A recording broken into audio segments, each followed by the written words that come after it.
Meus irmãos, a paz do Senhor Jesus, amém?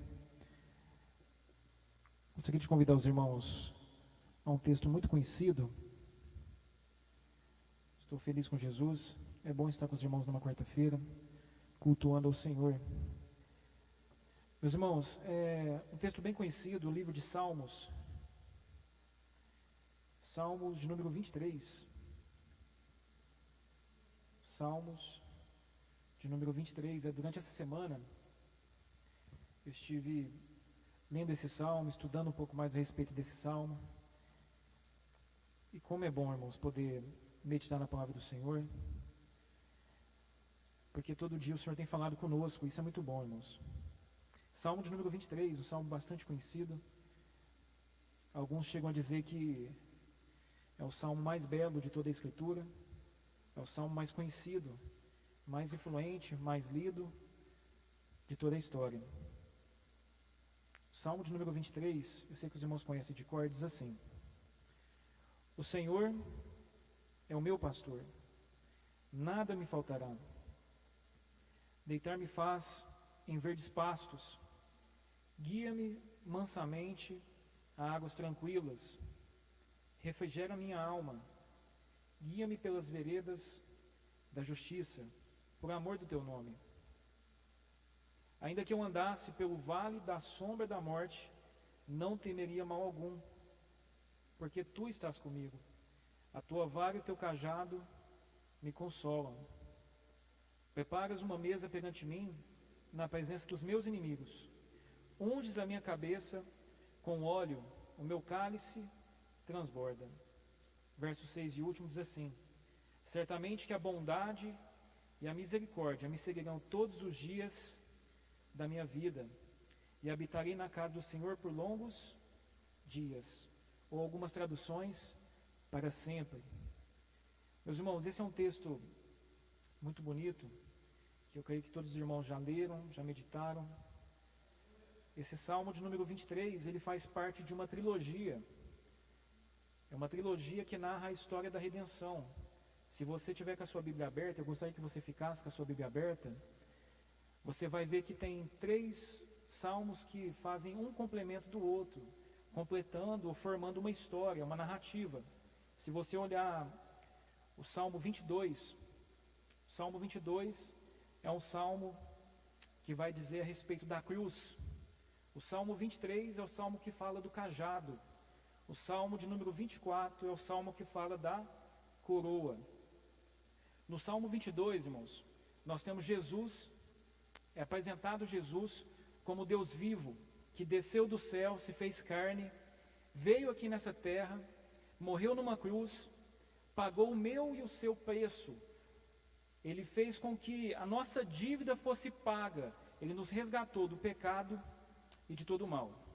Esse é o Salmo de número 22. Se você está com a sua Bíblia aberta, no verso 1, nós temos uma frase conhecida, que diz assim, no verso 1 do capítulo, ou do Salmo 22, que diz: Deus meu, por que me desamparaste? Por que te alongas do meu auxílio? E das palavras do meu bramido? Essa aqui é a semelhança do que nós temos nos evangelhos, quando Jesus está na cruz e diz: Deus meu, por que me desamparaste? Então, o Salmo 22 é o salmo que fala do Deus eterno, que se fez carne, habitou entre nós e veio em nosso resgate, veio pagar a nossa dívida, o nosso pecado. Na continuidade, nós temos o Salmo de número 23, que é o que nós lemos hoje. O Salmo de número 23, Jesus aqui é retratado como o bom pastor, como o pastor que vem guiar, proteger e conduzir as suas ovelhas. Nós temos isso bem narrado no verso 1. O Senhor é o meu pastor, e nada me faltará. O capítulo 24, ou Salmo 24, se você ainda estiver com a sua Bíblia aberta, a gente vai ver Jesus sendo retratado como nosso Rei glorioso, que Ele é o Deus forte na batalha que venceu uma batalha, venceu a batalha do pecado, triunfou sobre a morte e nos leva para junto do Pai na glória eterna. Nós temos então essa trilogia da redenção sendo narrada aqui. Salmo 22 é o Salmo da cruz, o Salmo 23 é do cajado, e o Salmo 24 é da coroa, se os irmãos perceberem bem o que a gente acabou de narrar, é o Deus eterno que desce do céu no 22, está entre nós aqui, no caso no Salmo de número 23, vem conduzir os seus filhos, e no Salmo 24 é aquele que nos leva para a glória. Essa é a narrativa dessa trilogia. Mas hoje, irmãos, eu gostaria de falar com os irmãos dentro do Salmo de número 23, porque nós estamos vivendo exatamente essa parte dessa trilogia. Jesus hoje para nós é o nosso pastor. Os irmãos bem sabem, nós sempre falamos um pouco sobre isso. Nós somos peregrinos nessa terra, nós estamos de passagem. E Jesus, como nosso pastor, é aquele que nos conduz pelas veredas da justiça, pelo caminho da paz. É Ele quem nos conduz. Eu gostaria de pensar com os irmãos dentro do Salmo 23. São apenas 6 versículos ou 6 versos. No verso de número 1, irmãos, diz assim: o Senhor é o meu pastor, nada me faltará. O Senhor é o meu pastor. Quando a gente lê esse verso, para nós às vezes não causa uma influência tão grande, porque a gente é um pouco individualista mesmo. Quando a gente vai orar, a gente tem costume de orar só por nós, né? Mas quando Davi está usando essa expressão, o Senhor é o meu pastor, é diferente. Aquele contexto, nós temos a ideia, compreendemos que o indivíduo tinha menos valor, que o que tinha valor mesmo era a comunidade, era aquela nação. Mas quando Davi traz isso para o lado pessoal, ele está dizendo: o Senhor não somente é o Senhor da nação, mas o Senhor é o meu pastor. Ele não é somente o Deus dessa igreja, mas Ele é o meu Deus. É algo pessoal. Ele está trazendo para perto. E o que é interessante é que ele vai dizer: o Senhor é o meu pastor. Ele poderia ter usado outro tipo de linguagem. Ele podia ter dito: o Senhor é o meu general, o Senhor é o meu líder. Mas Davi quis dar um tom daquilo que para ele é familiar. Os irmãos sabem que esse é um salmo, o salmo de Davi tem toda uma linguagem agropastoril, ou tem uma linguagem familiar para Davi, porque ele está falando daquilo que é natural para ele. Ele está aqui nesses versos, ele está falando de algo que é natural para ele, algo que ele vivenciou. Ele está falando algo da sua experiência. Os irmãos bem sabem que na infância, ou na juventude de Davi, ele era pastor de ovelhas. Então Davi, durante esse salmo, os irmãos vão ver que ele está abrindo o coração e expressando um dos mais lindos poemas que nós temos na Escritura. E ele vai usar essa ideia, ou essa figura para nós: o Senhor é o meu pastor. Ele sabia exatamente o que estava dizendo aqui: é o meu pastor, porque ele sabe o ofício do pastor. Ele sabe qual é o trabalho do pastor, qual é o cuidado, o zelo que ele tem. E ele traz isso para esse ambiente mais íntimo. O Senhor é o meu pastor, é o meu pastor, Ele é o meu provedor. Na continuidade do texto ele vai dizer: o Senhor é meu pastor e nada me faltará. Algumas traduções, ou a tradução mais próxima do original vai dizer: de nada terei falta. De nada terei falta. Quando a gente lê esse texto de forma rápida, dá a entender o seguinte: nada me faltará. Tudo que eu querer, eu vou ter. Mas não é isso que o texto está dizendo. Não é o que você vai desejar, você vai conquistar. Mas está dizendo o seguinte: o que for necessário para a sua vida, o pastor vai conceder. O pastor, que é o nosso Deus, vai nos dar. A provisão vai vir dele. Aquilo que é essencial, aquilo que nós precisamos, vem do Senhor, irmãos. Vem do Senhor. Nós estamos acostumados a ter talvez uma fartura, né? Você tem desejo de comer algo, você vai no supermercado, você compra. Da sexta-feira você está com fome, você vai numa lanchonete, vai lá e já compra. Mas esse período aqui não era bem isso, irmãos. Para preparar o alimento, para poder de fato ter algo para alimentar, é algo trabalhoso, custoso, tinha um alto preço. E ele está falando o seguinte: o Senhor é o meu pastor e de nada terei falta. Daquilo que for necessário para o meu mantimento, para a minha vida, o Senhor é minha provisão.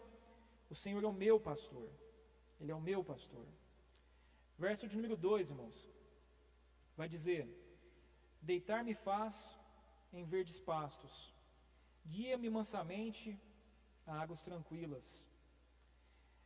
Nessa linguagem que ele está utilizando ainda de pastor e ovelha, nós temos no verso 2, retratando sobre um período de fartura. Davi está dentro de uma região que é uma região desértica, uma região seca. É uma região que não era fácil. Hoje, quando você desce aqui embaixo, próximo talvez ali do São Domingos, você vê uma relva ali, uma grama, né? É legal, você vê uma grama, você vê um riachinho. Não sei se é do mais limpo, mas tem ali. Você vê ali, para nós é normal. Mas nessa região aqui não era. Nessa região, para você achar uma pastagem verdejante, um lugar realmente de águas tranquilas, não era fácil. Não era fácil. Então ele está dizendo o seguinte: deitar-me faz em verdes pastos. Eu, como ovelha do Senhor, o Senhor me conduz a um pasto verdejante. A um pasto verdejante, um pasto farto, onde há fartura, onde a sua provisão ali está me cercando de tal forma que eu me deito nela. Isso é maravilhoso, irmãos. A provisão que nós precisamos, irmãos, não vem das nossas habilidades. A provisão que nós precisamos não vem da nossa capacidade. A provisão que nós precisamos vem do nosso pastor. Deitar-me faz em verdes pastos. Guia-me mansamente a águas tranquilas. Os irmãos sabem que ovelha é um animal que é indefeso, né? Ele não tem garras, não tem presa. É um animal que a qualquer barulho ele se assusta, se perturba. E nessa linguagem que Davi está utilizando, guia-me mansamente a águas tranquilas, até mesmo águas que podem fazer barulho, podem tirar a paz dessa ovelha. Há momentos em que a ovelha, então, determinados momentos, ela se assusta, inclusive com aquilo que ela necessita. Então, o bom pastor, ele escolhe o lugar agradável, para poder alimentar a sua ovelha e guiar ela até águas tranquilas. Uma ovelha assustada, irmãos, não se alimenta. Uma ovelha assustada tem dificuldade de viver, tem dificuldade de fazer aquilo que é o básico. O que eu quero dizer com isso, irmãos? Quantas vezes nós estamos ansiosos por algo, aflitos por algo, nós estamos às vezes não vendo a provisão chegar, e a nossa alma se perturba, irmãos. Nós nos perturbamos porque nós não vemos nada acontecer. Mas o Senhor, como o bom pastor que Ele é, Ele nos guiará a verdes pastos e a águas tranquilas. A provisão que vem dele, irmãos, a provisão que vem do Senhor, é uma provisão que não machuca, é uma provisão que não causa dores. A provisão dele vai vir mansa, vai vir refrigério para você, vai vir dentro das águas tranquilas. Aquilo que é do Senhor, irmãos, vem de forma tranquila, forma mansa. E a ovelha sabe muito bem quem é o seu pastor. O nosso irmão Zé Luiz cantou um hino falando a respeito da doce voz. A ovelha, irmãos, ela só consegue ouvir ou dar ouvidos à voz do seu pastor. Nós precisamos, irmãos, dar ouvidos ao nosso pastor enquanto ele nos guia. Jesus é o bom pastor. Verso 3, irmãos, na continuidade diz assim: refrigera a minha alma, guia-me pelas veredas da justiça, por amor do seu nome. Essa ideia de refrigera a minha alma dá a entender que as ovelhas estão passando por um período de grande calor, ou intensa investida de calor. Os irmãos hoje talvez sentiram bastante calor, né? Bastante calor. Foi um dia atípico para nós, né? E a gente vê que quando a gente está na rua, principalmente quem anda de moto, está na rua e chega num ambiente que está climatizado. Você abre um ambiente climatizado e parece que sopra uma brisa suave sobre você. Você via que estava no forno, né? Aí você entra, aquela brisa suave, você fala: nossa, que delícia ficar dentro desse ar-condicionado. Parece que vem um refrigério. A ideia é semelhante, irmãos. Vai dizer o seguinte: refrigera a minha alma. Sopra sobre mim, Senhor, um tempo de refrigério. Porque é verdade que há momentos na nossa vida, irmãos, que a gente está intensamente numa batalha, intensamente sofrendo, muitas vezes, angústias, me perdoe a palavra, mas angústias infernais. Parece que você não tem paz, é guerra de todos os lados, parece que o fogo está queimando à sua volta, o ambiente muda, mas em meio a esses momentos de aflição e de agonia, essas angústias infernais, Deus sempre soprará sobre as suas ovelhas um tempo de refrigério. Refrigera a minha alma. Ele soprará sobre nós uma brisa suave, irmãos, que vai vir no momento oportuno. Esse calor, ou essa dor, essa dificuldade, ela vai passar em um determinado momento, Nós não sabemos quando, mas o Senhor, como bom pastor, Ele sabe. E no momento que vier, irmãos, vai ser refrigério para a nossa alma, para a nossa vida. E isso é maravilhoso, irmãos. Na continuidade do verso 3, diz assim: guia-me pelas veredas da justiça, por amor do seu nome. Essas veredas da justiça, se você olhar para uma ovelha, a ovelha ela tem miopia. Miopia, ela tem dificuldade de enxergar. E se o pastor não estiver conduzindo ela, ela não sabe qual caminho tomar. Ela não sabe qual que é a rota que ela deve ir. Ela, como sendo frágil, assustada, ela acaba por se desviar a caminhos, ou ela acaba saindo do caminho que ela deveria caminhar. O caminho correto, às vezes, ela acaba por se desviar. É por isso, irmãos, que Ele é o nosso pastor, Ele que nos guia pelas veredas da justiça. A vereda reta, a vereda justa, é o Senhor quem conduz. Quantas vezes na nossa vida, irmãos, nós não tomamos caminhos que não era para nós tomarmos. Há momentos em que, por talvez ansiedade ou desejo de resolver as coisas de forma rápida, a gente pega e toma decisões precipitadas, a nossa vida toma um curso que a gente nunca desejou. Nunca desejou. Uma escolha errada nos tira do caminho. Uma escolha errada, irmãos. E a ovelha aqui, irmãos, a ovelha aqui ela precisa ser guiada, porque senão ela vai tomar caminhos errados. A referência para a ovelha é sempre o pastor. O pastor não anda atrás da ovelha. O pastor sempre anda adiante. E nós, como ovelhas do Senhor, irmãos, nós precisamos andar seguindo os seus passos, seguindo os passos de Jesus. Eu sempre tento olhar dessa seguinte maneira: quando há uma dúvida sobre o meu coração, sobre o que fazer, a pergunta sempre é o seguinte: se Jesus estivesse aqui hoje, estivesse no meu lugar, tivesse que tomar uma decisão, qual seria a decisão que Ele tomaria? Se o Senhor estivesse no meu lugar hoje, qual seria a decisão dEle? E assim nós seguimos os passos de Jesus. Guia-me pelas veredas da justiça, por amor de seu nome. É Ele quem nos conduzirá, irmãos, pelo caminho correto, pelo caminho ao qual nós devemos trilhar. Jesus vai dizer que eu sou o caminho, a verdade e a vida. Jesus é o caminho, irmãos, e é nele que nós devemos trilhar. Todos os outros caminhos vão nos afastar de Deus, vão nos afastar do propósito, mas somente o caminho que o nosso bom pastor está nos guiando conduzirá à justiça. É por isso que diz: guia-me pelas veredas da justiça, pelas veredas daquilo que é correto. Nós, como cristãos, irmãos, nós não temos milindres, nós não temos esquema. Nós confiamos que aquele que está na nossa frente está nos direcionando para o caminho correto. Ainda que agora nós tomamos prejuízo, nós confiamos que em Deus a provisão vai vir, e esse caminho que nós estamos tomando é o correto. Cristão não tem meio termo. A Bíblia vai dizer que para nós é sim, sim, não, não. Não existe meio termo. Não existe atalhos. Só existe uma vereda. É a vereda da justiça. Guia-me pela vereda da justiça por amor do seu nome.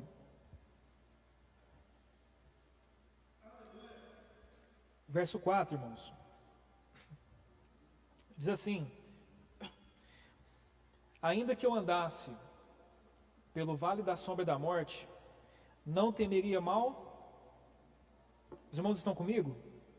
Ainda que eu andasse pelo vale da sombra da morte, não temeria mal algum, porque tu estás comigo, a tua vara e o teu cajado me consolam.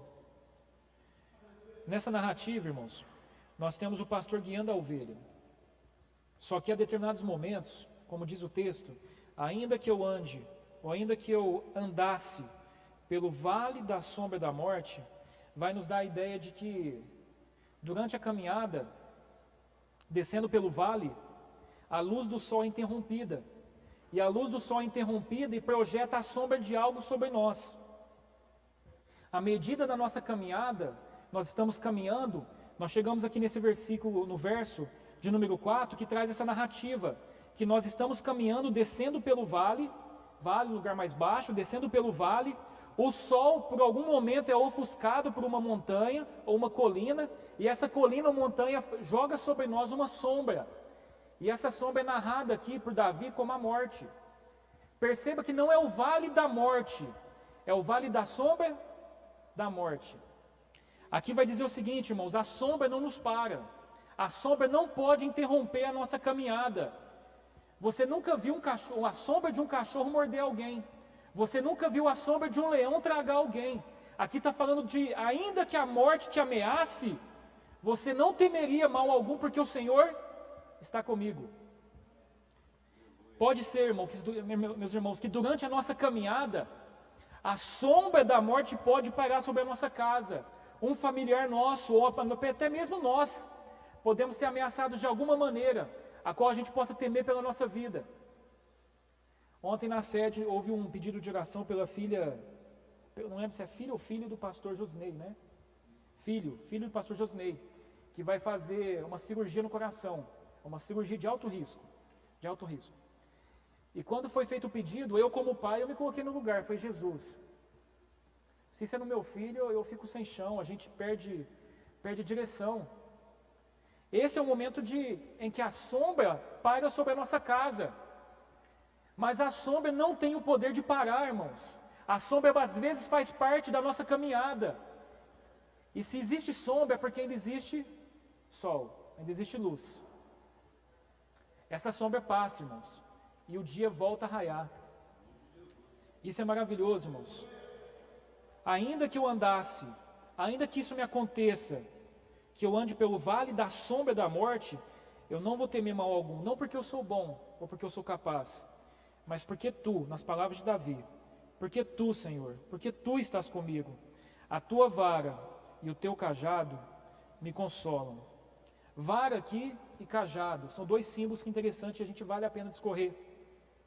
Vara fala daquilo que é correção, corrigir, pode corrigir uma ovelha, e pode também usar a vara para poder fazer com que a ovelha não seja ferida, pode espantar lobos, pode espantar algum tipo de ameaça que venha sobre a ovelha.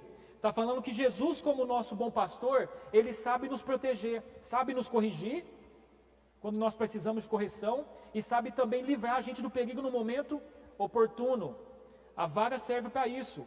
Jesus, como bom pastor, Ele sabe usar a vara. E a vara é para corrigir, a vara é para proteger.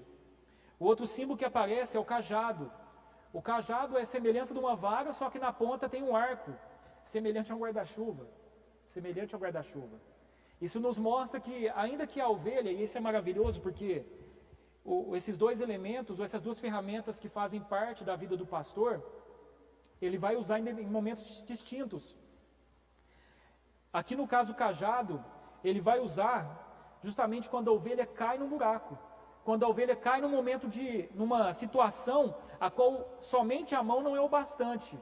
Então ele usa o cajado, e com o cajado ele vai mais longe e busca a ovelha. Porventura, se ela estiver numa parte mais precipitada ou mais alta, com o cajado ele consegue estender e buscar. Não importa quão distante nós estejamos, ou quão difícil seja, ou longa seja a dificuldade que a gente esteja passando, o Senhor sempre tem o cajado à sua mão para nos socorrer, para nos buscar. Isso é maravilhoso, irmãos. Nós confiamos no Senhor, porque Ele é o nosso pastor. A tua vara e o teu cajado me consolam, me trazem paz.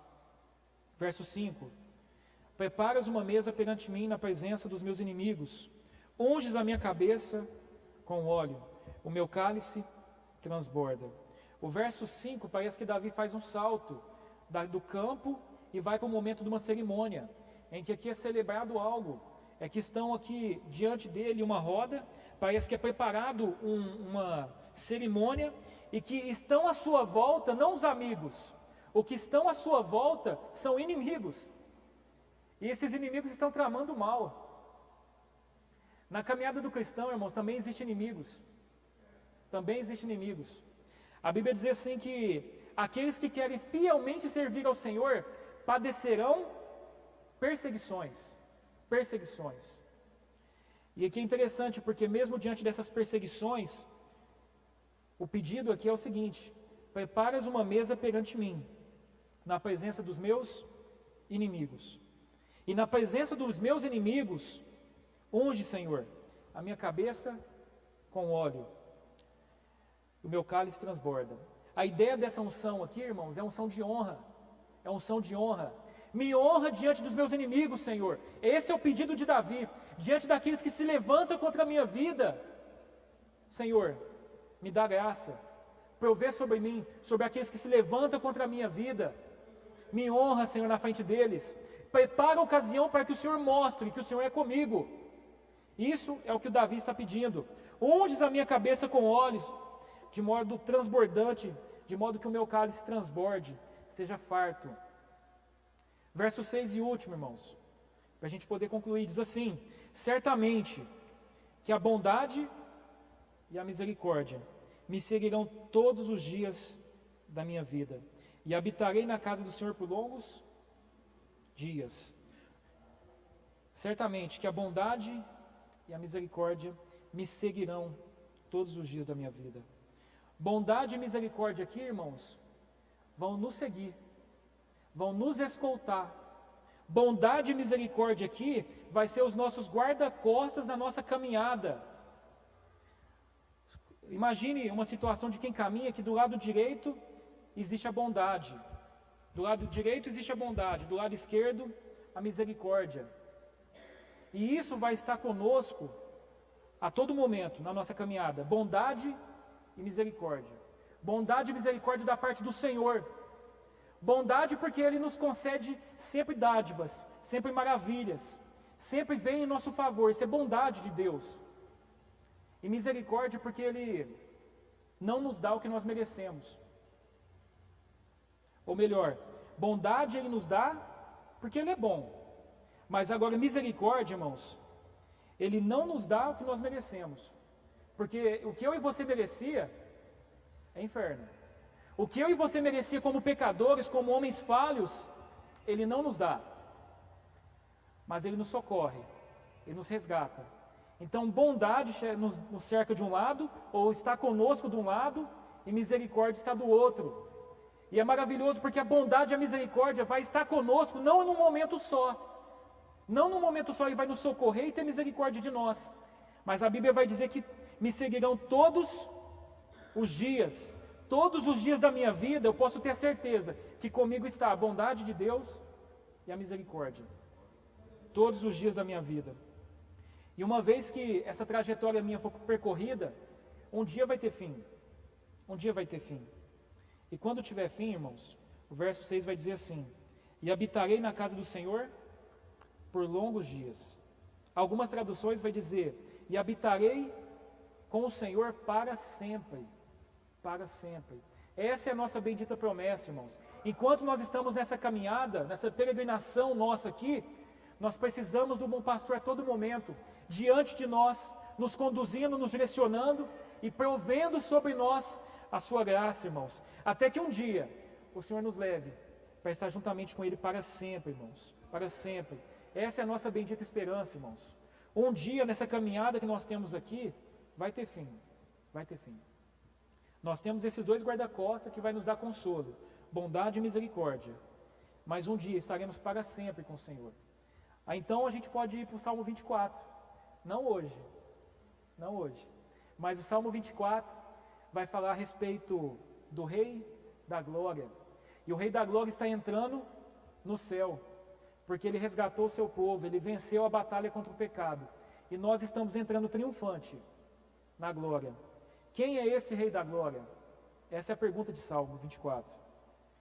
Mas por hoje, irmãos, Salmo 23, essa foi o texto que o Senhor falou no meu coração. Que Deus continue falando no coração de cada um dos irmãos, em nome de Jesus.